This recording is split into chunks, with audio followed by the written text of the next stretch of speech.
berbicara tentang karakter ya, kepercayaan, apa yang dimiliki atau dibangun oleh komunikator tentunya di depan audiens.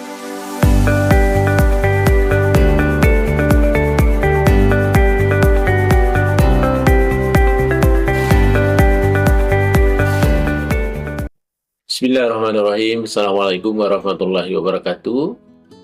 Para pemirsa sekalian dimanapun berada, terima kasih atas segala atensinya sudah mencurahkan waktu setia setiap saat di dalam menonton salah satu channel YouTube kita, Mister Koronis, komunikasi romantis dan humanis. Baik para pemirsa sekalian dimanapun berada, tentu saja selalu saya ketengahkan bahwa channel YouTube kita ini selalu berbicara tentang persoalan-persoalan komunikasi atau fenomena-fenomena komunikasi.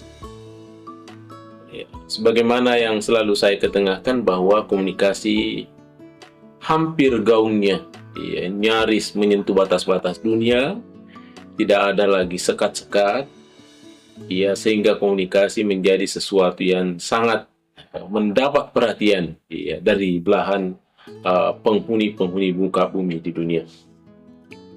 Baik para pemirsa sekalian, pada kesempatan ini kita lagi berbicara tentang di seputar komunikasi. Adapun tajuk kita pada kesempatan ini yaitu terkait dengan komunikasi etos. Ya. Para pemirsa sekalian, apa yang dimaksud dengan etos atau komunikasi etos ini? Tentunya kita sudah maklum bersama bahwa etos itu adalah bagian dari retorika. Ya. Etos adalah salah satu hal yang prinsip di dalam retorika. Ya. Apa itu etos? Etos itu adalah tentu terkait dengan apa yang disebut dengan kredibilitas. Ya. Jadi kalau berbicara tentang etos, berarti berbicara tentang kredibilitas. Berbicara tentang karakter, ya, kepercayaan, apa yang dimiliki atau dibangun oleh komunikator tentunya di depan audiensnya pada saat dia menyampaikan pendapat dari komunikator kepada komunikan. Salah satu yang perlu dibangun adalah etos. Ya, ini menurut Aristoteles. Oke, pada kesempatan ini para pemirsa sekalian, kita akan melihat unsur-unsur apa, ya, karakteristik apa yang melekat pada etos itu. Ya. Yang pertama para pemirsa sekalian, sebagaimana yang saya sampaikan di awal tadi bahwa ketika kita berbicara etos, maka kita berbicara tentang kredibilitas. Itu yang pertama. Apa itu kredibilitas? Apa itu kredibel? Ya, tentunya adalah sejauh mana audiens mempercayai komunikator sebagai satu narasumber. Yang tentunya narasumber yang bukan asal-asalan, tetapi tentunya dilatar belakangi oleh boleh jadi keterampilan, boleh jadi pengalaman, dan boleh jadi satu kecerdasan atau kekreatifan. Ya, makanya ya, ketika narasumbernya kredibel, ya, memenuhi kredibilitas itu, maka itu adalah bagian dari etos yang pertama. Kemudian para pemirsa sekalian, yang kedua adalah tentunya komunikator di mata audiens itu perlu ada keahlian. Ya, apa itu keahlian? Ya, keahlian itu adalah ya, bagian dari bagaimana dia menyampaikan sesuatu itu tentu dilatar belakangi oleh adanya kemampuan-kemampuan yang dimiliki. Ya, boleh jadi pengalaman-pengalaman, atau dia pernah belajar, ya, Ya, tentu saja kita paham bahwa ketika dia lahir di depan audiens, dia hadir di depan audiens, maka tentunya ada pengalaman-pengalaman yang dibangun.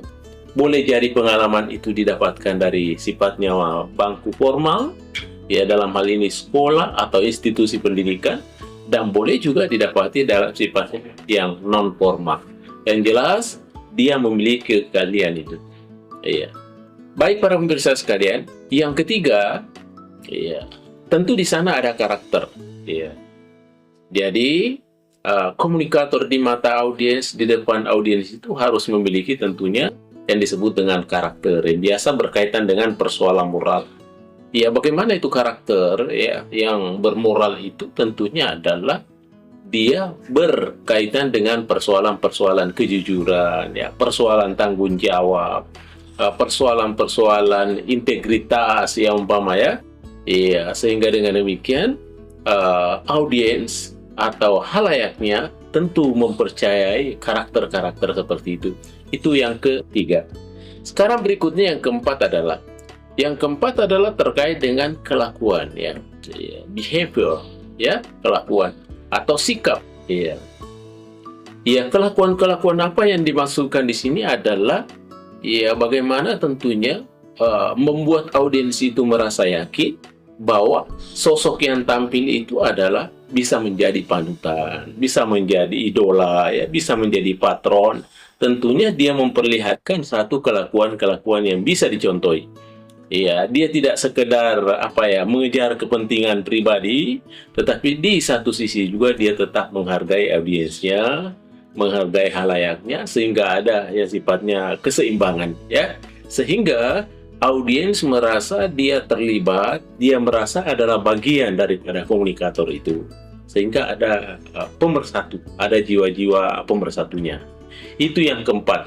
Dan yang terakhir tentunya para pemirsa sekalian adalah ada yang disebut dengan kepribadian. Ya, kepribadian itu adalah tentu bagian dari sifat-sifat yang melekat ya di dalam diri pribadi seseorang tentunya. Ya, di dalam diri pribadi seseorang itu tentunya di sana boleh jadi ada tanggung jawab ya, boleh jadi ada di sana satu kemampuan untuk menggugah.